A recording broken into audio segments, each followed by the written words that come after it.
When it comes to nonverbals and verbal communication, what do you think the percentage ratio is that we have that we base our perceptions on?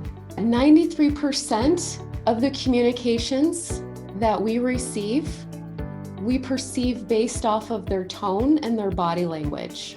But biases are ever present. They're unavoidable and they're just plain human. There's nothing you can do about having an unconscious bias.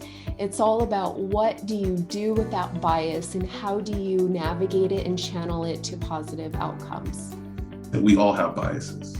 Just because I'm a Black man doesn't mean that I am free from biases. I have biases as well, but what am I going to notice these biases, and then what am I going to do to check them and make sure that I don't make decisions necessarily based on them? There's a lot of different things that factor into our biases, right? You have the environment. So you saw with John, he's got the big, it looks like he might be a gang member. He might be involved with the Crips, and he doesn't look like he would be somebody that could potentially be a lieutenant governor of a state, right?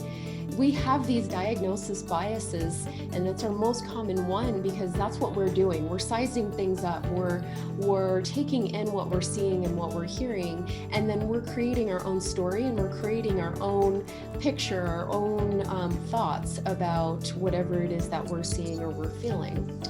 Common flaws that we have with working with teams is not being able to maximize the potential of each person because we have biases. And so when we have those biases, we lose sight of what they're good at, and we lose sight of how we can utilize their potential and their skills to be a part of the team and create that innovative collaboration space. Engage with people you consider others. I'm asking you, and I challenge you to think of one person that you work with right now in a workplace that you may have a distance from, and reflect on, do I have a bias? And what is my bias? We tend to draw ourselves to the people that we know and that are like us, right? Find that person that's not like you.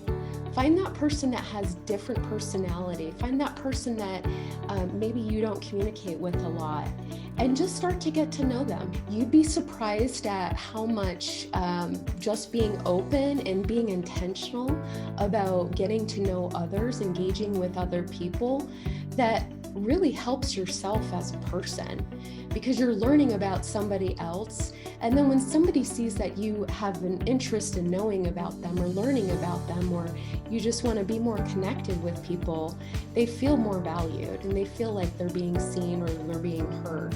The question is not, do I have an unconscious bias? The question is, which ones are mine? I just ask those who find themselves around people who look and sound and think similarly to you to take some time this weekend and think about who else can you bring in, because we're talking about the workplace. Whose ideas are not being heard? If everyone is in the room, looks the same, sounds the same, comes from a similar background, you're not going to have a different outcome. So in your bias, I just think about who else could you potentially bring in to this conversation and your workplace. Potentially maybe who you're serving, and maybe who you're serving, bring them into the conversation of decisions that are being made, because your bias is that they need your help or that they need what you're offering. And maybe that's not the case.